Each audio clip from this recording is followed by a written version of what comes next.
Good afternoon, everybody. At the outset, I thank Dr. Vijayakumar for asking me to talk on management of diabetes during fasting, feasting, and travel. We all do the same. Most of our patients feast more, travel more. So, and on multiple OHAs or insulin, what do we do?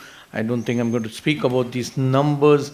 They're ever increasing and more increasing number of people, more younger patients, younger the patients, more they travel and all the religious concern. And as the patients get elderly or due to religious reasons, fasting is also prevalent and there is more feasting with every weekend which happens. So what do we do about this?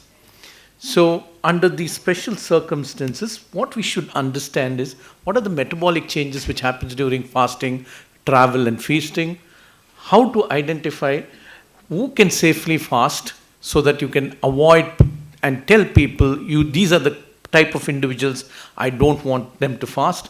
Most important is to renew glucose monitoring, nutrition, medication adjustment and emergency rules when patients are fasting, feasting or in travel.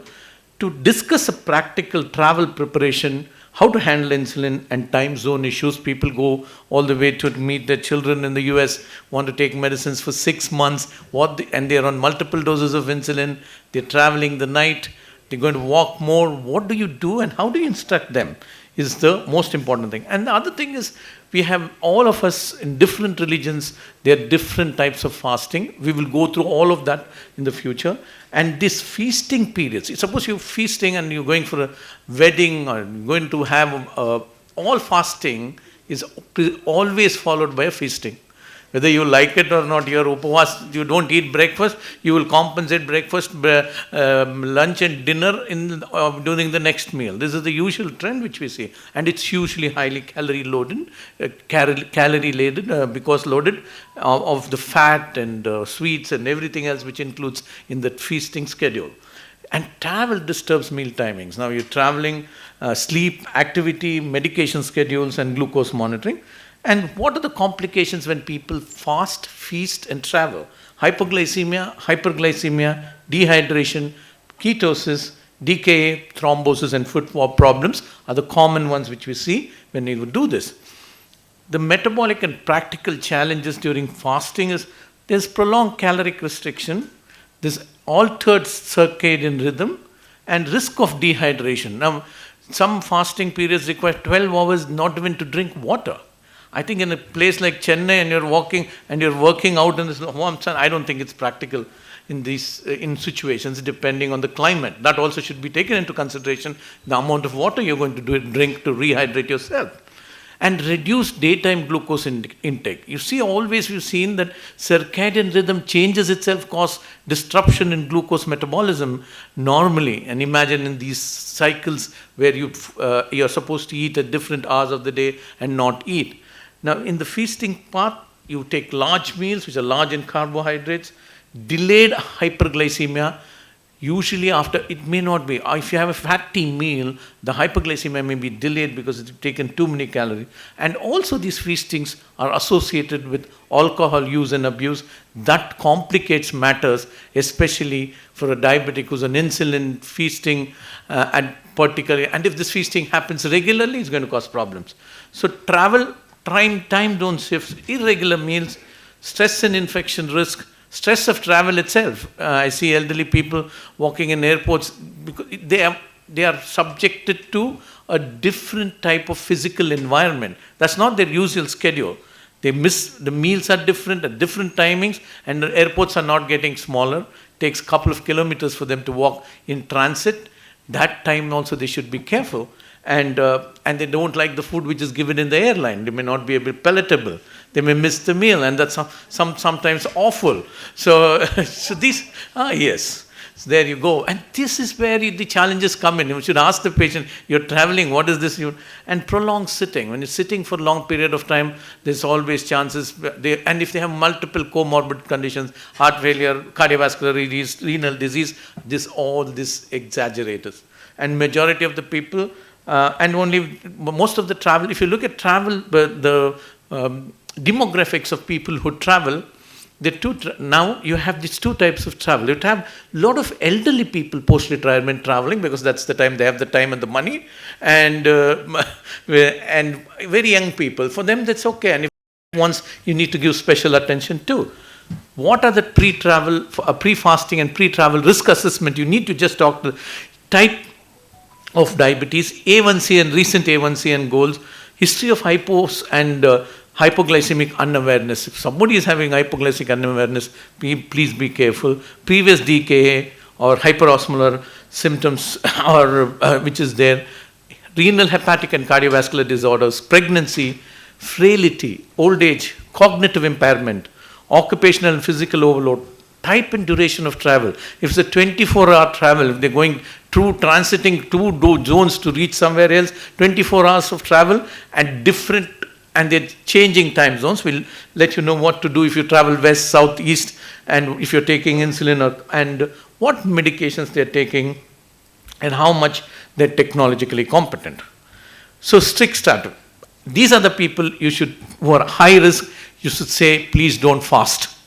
Recurrent hypoglycemia, hypoglycemic unawareness, DKA or hyperosmolar state, poorly controlled type 1 diabetes, acute infection or illness, pregnancy with diabetes, especially on insulin, advanced CKD, frailty or significant comorbidity, inability to self-monitor or self-manage properly.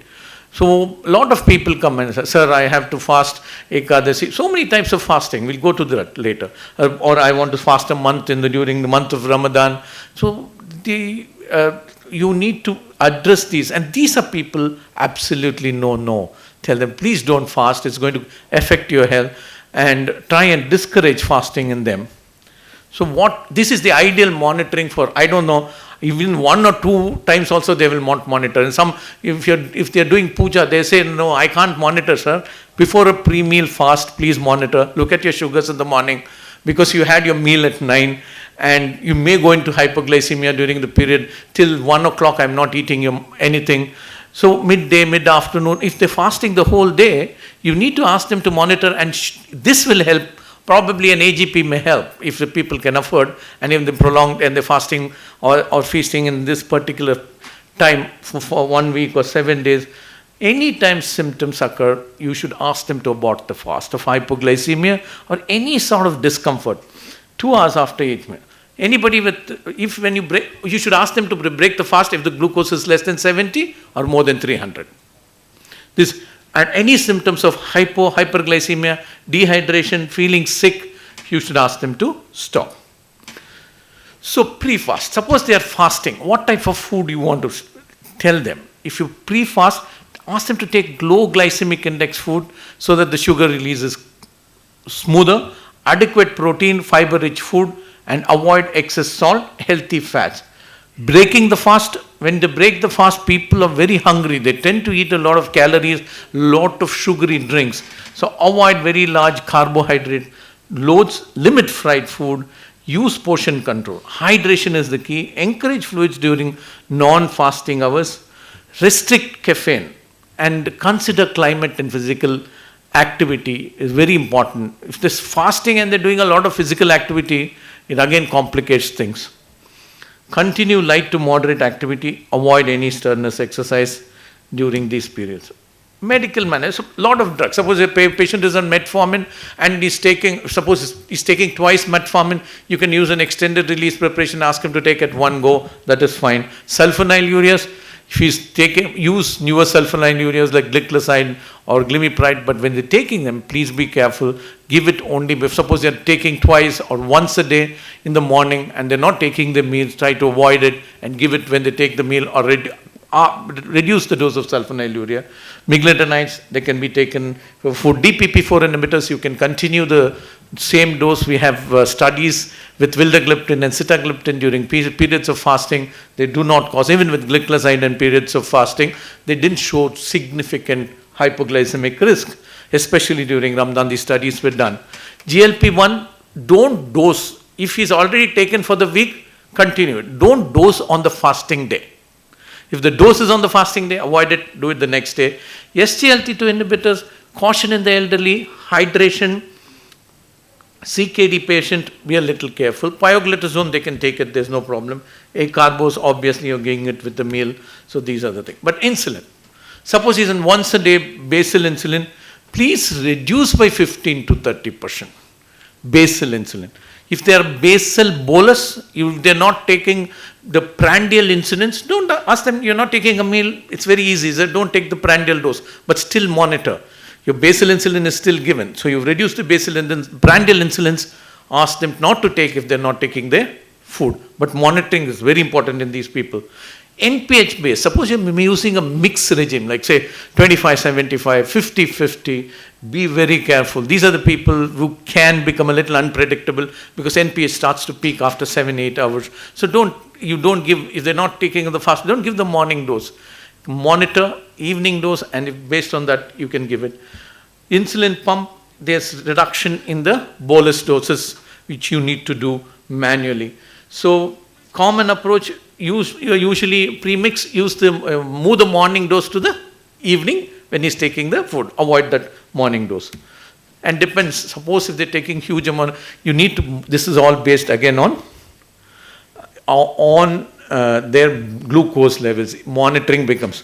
Now there are different types of fasting, Ramadan, Karwa Chauth, Navaratri, Somvar, some people will fast on Mondays, Tuesdays, Thursdays, depending on their affinity towards what they want to do, and then different types of, all these fasts. So what they've done is, in these type of Hindu, for Ramadan, we know what we do, and for Karwa Chauth, reduce half the dose of short-acting insulin, then the Monday, Tuesday, whatever they're doing, reduce long-acting insulin by 2/3. Some people fast for 24 hours.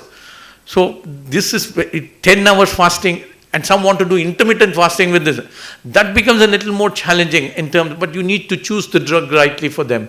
And monitoring is the key which help us do this. And premix insulin, be careful, because the more predictable, more reasons to cause hypoglycemia. So need to reduce the dose, 25 and 75, the 2/3 you reduce the dose, 50-50 after dose is reduced. So these are various examples of different type of fasting, but individualized to individual, because they differ, and depending on the patient preference, what he's eating, and so on.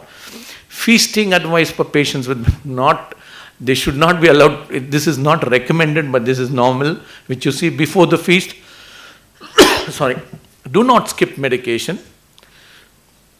Save calories. Not eating now for breakfast, I want to eat 3 times for lunch. That is very bad in diabetes. Please space out your meals, smaller meals help. Carry glucose treatment. If you take insulin and sulfonylurea, if you're taking, ask them to eat. During the feast, start with water and controlled portions. Prefer vegetables and moderate carbohydrate.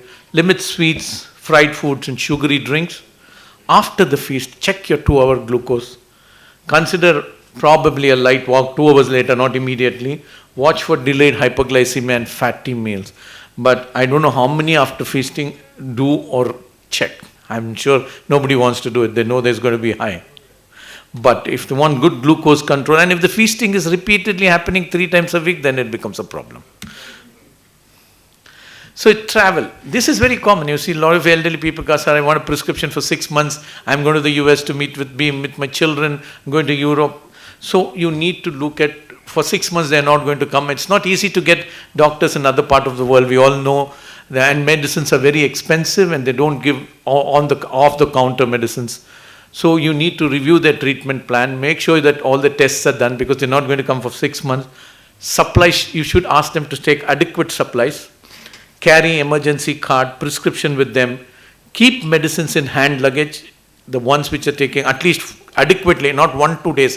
If they're going for 1 day travel, at least 1 week medicine. You don't know when the travel plan can get changed, and the flight delays. So these are things you should monitor glucose often. We always tell, but not many people monitor, except very few people.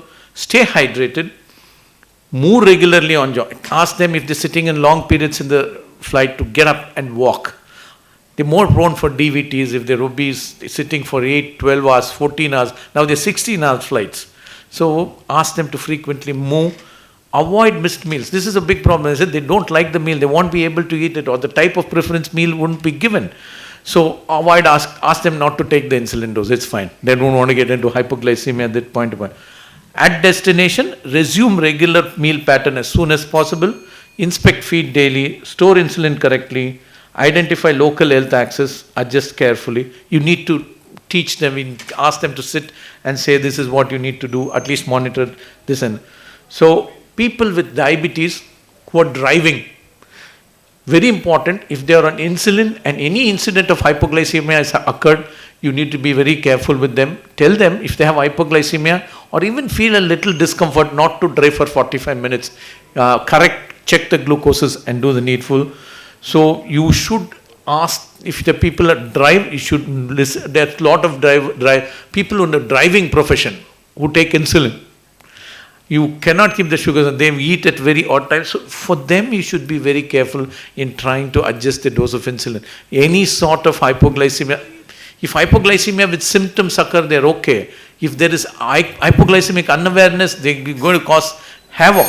So recommendation of people while driving, check CBG. So this is one thing which I wanted. If you're traveling north to south, no need to adjust any dose. If you're traveling eastwards, you need to reduce the dose. If you're traveling westwards, your time duration increases. So most important, to the west means the day will be more, and the person may need more insulin. East, you may require less insulin. So in conclusion, management of diabetes during fasting, feasting and travel should be individualized. The best outcome is from early risk assessment, structured education, monitoring, asking them to, and medication adjustment, and rightly telling them which medicine they should take. So patients should be empowered to modify or stop fasting when medically necessary and to travel with a clear diabetes action plan.